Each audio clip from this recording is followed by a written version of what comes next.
अस्सलामुअलैकुम students, teachers and viewers. आज हम smart practical number 16 10th class का करने जा रहे हैं, जिसमें हम वेरीफाई ओहम्स लॉ। हमने ओहम्स लॉ को वेरीफाई करना है यूजिंग वायर एज कंडक्टर, के एक वायर को यूज़ करके हम ओहम्स लॉ को वेरीफाई करेंगे।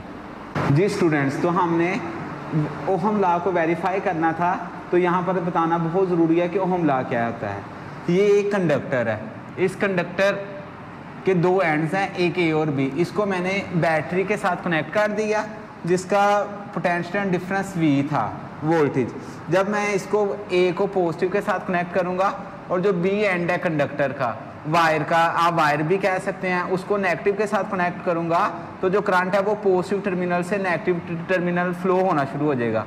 अब इस करंट, ये जो वायर है, ये जो कंडक्टर है, इसमें जो करंट I फ्लो कर रहा है ना, वो डायरेक्टली प्रोपोर्शनल होगा पोटेंशियल डिफरेंस के, जो हमने इसके अक्रॉस अप्लाई किया है। यानी I डायरेक्टली प्रोपोर्शनल होता है V के। V से क्या मुराद है? पोटेंशियल डिफरेंस जो हमने इसके अक्रॉस अप्लाई किया है। इसको ऐसे भी लिख सकते हैं कि जो V है वो डायरेक्टली प्रोपोर्शनल I के है। प्रोपोर्शनल का साइन खत्म को इक्वल में चेंज करने के लिए हम कोई कांस्टेंट लगाते हैं। यहाँ पर हमने R जो है ना वो प्रोपोर्शनैलिटी कांस्टेंट लगाया, जिसको हम रेजिस्टेंस कहते हैं। I इधर मल्टीप्लाई हो रहा है, इधर आके डिवाइड हो जाएगा, तो जो पोटेंशियल डिफरेंस और जो करंट की जो रेशो है वो हमेशा कांस्टेंट रहेगी, और उसको हम रेजिस्टेंस ऑफ कंडक्टर कहेंगे। इस एक्सपेरिमेंट में हम पोटेंशियल डिफरेंस और जो I करंट की जो रेशो है वो हमेशा कांस्टेंट रहेगी। हम 2 या 3 से ज़्यादा रीडिंग लेंगे। अगर पोटेंशियल डिफरेंस और करंट की रेशो कांस्टेंट रह रही है, तो इसका मतलब है ओहम लॉ हमारे पास वेरीफाई हो गया। इस एक्सपेरिमेंट के लिए जो हमें ऑपरेटर्स रिक्वायर्ड है, उसमें शामिल है वोल्ट मीटर, जिसकी मदद से हम पोटेंशियल डिफरेंस मेजर करेंगे, एम मीटर, जिसकी मदद से हम करंट को मेजर करेंगे, ये बैटरी है जिसकी वजह से सर्किट में करंट फ्लो करेगा, ये की है, इसको की कहते हैं, ये स्विच का काम करती है, ठीक है। फिर ये है कनेक्टिंग वायर्स हैं, ये भी और ये भी, और रियोस्टैट है फ्रेंड्स। तो हमने देखा कि इस एक्सपेरिमेंट के लिए ऑपरेटर्स क्या क्या चाहिए था। अब हम देखेंगे कि इस ऑपरेटर्स को कैसे हम कनेक्ट करेंगे। तो इस एक्सपेरिमेंट के लिए टोटल 6 कंपोनेंट हमें चाहिए। कंपोनेंट्स क्या होते हैं? जो एक सर्किट को कंप्लीट करने के लिए चीज़ें चाहिए। तो सबसे पहले रियोस्टैट है। रियोस्टैट को हम क्या करेंगे कि इसके 2 टर्मिनल्स होते हैं। इसका जो पॉजिटिव टर्मिनल होगा उसको मैं की के साथ कनेक्ट कर दूंगा। फिर की का जो सेकंड टर्मिनल होगा उसको बैटरी का, ये बैटरी का सिंबल है, बैटरी के नेगेटिव के साथ कनेक्ट करना है। फिर जो बैटरी का पॉजिटिव टर्मिनल है ना, उसको हमने एम मीटर के, A stand for ammeter, ammeter के साथ पॉजिटिव टर्मिनल के साथ कनेक्ट करना है सीरीज में। और जो एम मीटर का जो नेगेटिव टर्मिनल होगा, जो अननोन वायर होगी ना रेजिस्टेंस, उसके साथ हमने कनेक्ट कर देना है। और उस रेजिस्टेंस को दोबारा हमने रियोस्टैट के साथ कनेक्ट कर देना है। फिर वो जो वायर है जो हमने कनेक्ट की थी, जो यूजिंग है, वो वायर के पैरेलल हम वोल्ट मीटर लगाएंगे। जो वायर है जिसकी रेजिस्टेंस R है, वो A और B, उसके 2 पॉइंट्स मैंने कंसीडर कर लिए, उनके पैरेलल मैं वोल्ट मीटर लगाऊंगा। इस तरह से लगाना है कि जो बैटरी का जो पॉजिटिव टर्मिनल था ना, ये वो वोल्ट मीटर के पॉजिटिव के साथ कनेक्ट हो जाए, और जो नेगेटिव टर्मिनल था वो वोल्ट मीटर के नेगेटिव टर्मिनल के साथ कनेक्ट हो जाए, और ये पोटेंशियल डिफरेंस A और B के क्रॉस मेजर करेगा। ये भी रेजिस्टेंस का ही सिंबल है। इसके ऊपर एरो शो कर रहा है कि रियोस्टैट की जो रेजिस्टेंस है वो मैं चेंज कर सकता हूँ। तो इसका मतलब होता है वेरिएबल रेजिस्टेंस। रियोस्टैट की जो रेजिस्टेंस है, चूँकि हम इसको चेंज कर सकते हैं, इसलिए वेरिएबल उसको रेजिस्टेंस कहते हैं। फ्रेंड्स, अब मैं सर्किट के जो कंपोनेंट थे उनको सर्किट डायग्राम के मुताबिक कनेक्ट करता हूँ। किस तरह से कनेक्ट करना है कि ये रियोस्टैट है, इसकी जो अपनी रेजिस्टेंस है ये 200 ओहम है, ये इसके टर्मिनल्स हैं। जो पॉजिटिव टर्मिनल है वहाँ से एक मैंने वायर ली, कनेक्टिंग वायर, और उसको की के साथ कनेक्ट कर दिया। ये देख रहे हैं आप, मैंने की के साथ कनेक्ट कर दी। अब जो की का दूसरा टर्मिनल था उसको मैंने क्या किया, बैटरी के नेगेटिव टर्मिनल से कनेक्ट करना था, तो उसको मैंने ये ब्लैक वायर के ज़रिए से बैटरी के नेगेटिव टर्मिनल से कनेक्ट कर दिया। ये देखें आप, बैटरी के नेगेटिव टर्मिनल से कनेक्ट कर दिया। फिर इसी तरह से जो बैटरी का पॉजिटिव टर्मिनल था उसको, ये रेड जो वायर है ये पॉजिटिव टर्मिनल्स को शो कर रही है। ये जो पॉजिटिव टर्मिनल था उसको मैंने ammeter, A stand for ammeter, इसको मैंने जो है ना वो पॉजिटिव टर्मिनल से कनेक्ट कर दिया। अब आप कहेंगे आपको कैसे पता चला पॉजिटिव टर्मिनल से कनेक्ट किया है? ये बच्चों जो रेड होता है ना, रेड पॉजिटिव को शो करता है और जो ब्लैक होता है वो नेगेटिव को शो करता है। तो अब मैंने एम मीटर के नीचे लिखा हुआ था 3 एम्पेयर, या आप लोग अगर देखें तो ये 3 एम्पेयर लिखा हुआ है। अगर मैंने इसके साथ कनेक्ट किया है ना, तो इसका मतलब है मैं ऊपर वाला स्केल से रीडिंग मेजर करूँगा इसकी। फिर जो एम मीटर का जो नेगेटिव था उस वहाँ से को कनेक्ट किया किसके साथ?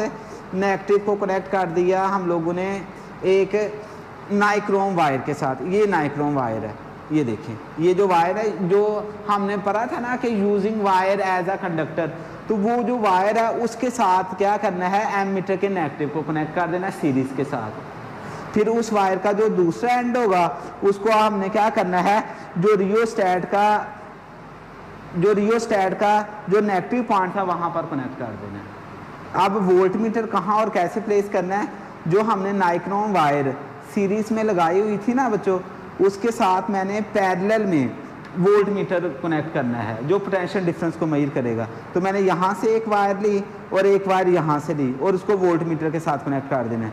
किस तरह से कनेक्ट करना है? कनेक्ट करते हुए ख्याल रखना है कि जो बैटरी का पॉजिटिव टर्मिनल था, अब ये वाला जो एंड है ये पॉजिटिव एंड था, इसको मैंने रेड के साथ कनेक्ट कर दिया, पॉजिटिव को पॉजिटिव के साथ कनेक्ट कर दिया। और ये वाला जो एंड है ये बैटरी का नेगेटिव टर्मिनल था, तो इसको मैंने क्या किया? बैटरी के नेगेटिव टर्मिनल से कनेक्ट कर दिया।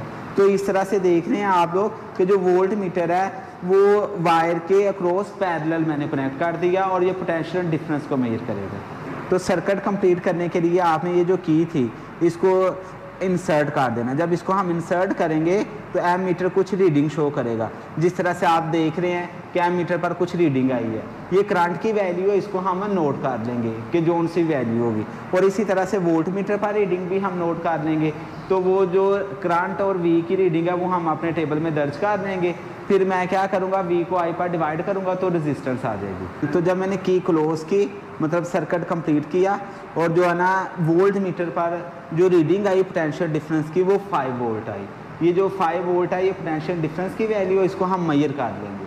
अब हम देखेंगे कि एम मीटर पर क्या रीडिंग आती है। जी स्टूडेंट्स, तो मैंने कहा था कि एम मीटर पर रीडिंग देखते हैं। तो जो एम मीटर पर रीडिंग आई है वो आई है, ये देखें, ये 0.4 नीचे वाला स्केल पढ़ना है। क्यों नीचे वाला स्केल पढ़ना है? क्योंकि जो मैंने कनेक्ट किया है पॉजिटिव टर्मिनल वो 0, ये देखें, एक 3 एम्पेयर लिखा हुआ है और एक 0.6 लिखा हुआ है। चूँकि मैंने 0.6 वाले के साथ कनेक्ट किया तो इसलिए हम नीचे वाला स्केल पढ़ेंगे। अब नीचे वाले स्केल में ये जो हर एक डिवीजन है ना वो 0.02 के इक्वल है, क्योंकि इन दोनों का डिफरेंस 0.02 है। अगर उसको 10 पर डिवाइड करें तो 0.02 आ जाएगा। तो अब ये जो रीडिंग थी ये देखें 0.4 से एक लाइन आगे है, तो मतलब 0.42 रीडिंग है। तो वोल्ट मीटर पर जो रीडिंग आई वो 5 वोल्ट आई और एम मीटर पर जो रीडिंग आई वो 0.42 आई। अब मैंने क्या करना है कि जो रियोस्टेट है उस पर उसकी रेजिस्टेंस चेंज करनी है। जब मैं उसकी रेजिस्टेंस चेंज करूंगा ना तो जो वोल्ट मीटर और एम मीटर, फर्ज करें मैं इसको यहाँ पर ले आता हूँ, अब ये रेजिस्टेंस चेंज हो गया। रेजिस्टेंस चेंज होने से करंट और पोटेंशियल डिफरेंस भी चेंज हो जाएगा। तो अब मैं देखूंगा कि करंट और पोटेंशियल डिफरेंस की दोबारा क्या वैल्यू आती है। स्टूडेंट्स, तो जो हमने रीडिंग्स ली थी अब उनको हम अपने टेबल में पुट करते हैं वैल्यूज़ को। तो फर्स्ट जो हमारी ऑब्जर्वेशन थी उसमें जो पोटेंशियल डिफरेंस आया था वो 5 था और करंट 0.42 था। जब मैंने पोटेंशियल डिफरेंस को करंट पर डिवाइड किया तो रेजिस्टेंस आ गई जो 11.90 आई। फिर दूसरी दफ़ा सेम प्रोसीजर को अडॉप्ट करते हुए मैंने रीडिंग ली तो वो 4 वोल्ट मीटर रीडिंग आई और जो करंट की रीडिंग आई वो 0.33 आई। दोनों को डिवाइड किया तो 12.12 आ गया। फिर third time volt meter reading 3 आई और करंट की रीडिंग आई 0.25। जब दोनों को डिवाइड किया तो 12 आई।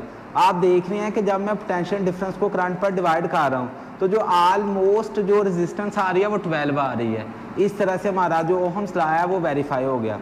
मज़ीद आप ये देख सकते हैं कि वोल्टेज जब कम हुआ है तो जो करंट है वो भी कम हो गया है, और अगर वोल्टेज बढ़ाते हैं 4 से 5 करते हैं तो देखें जो करंट है वो भी 0.33 से 0.42 हो जाएगा।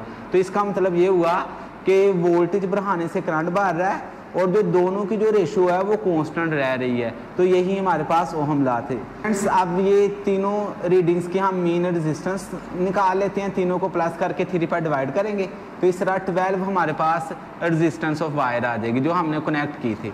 अब आइए अब मैं इसका ग्राफ प्लॉट करता हूँ।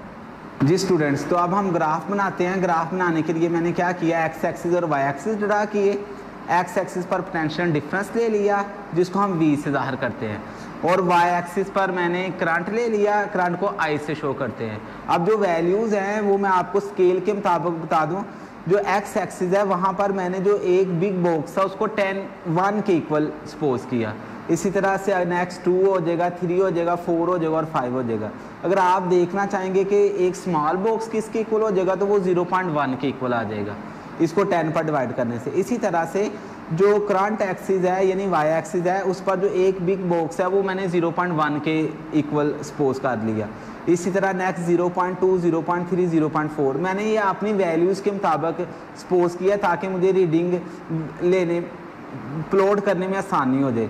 अब वाई एक्सिस पर जो स्मॉल बॉक्स होगा वो 0.01 के इक्वल होगा।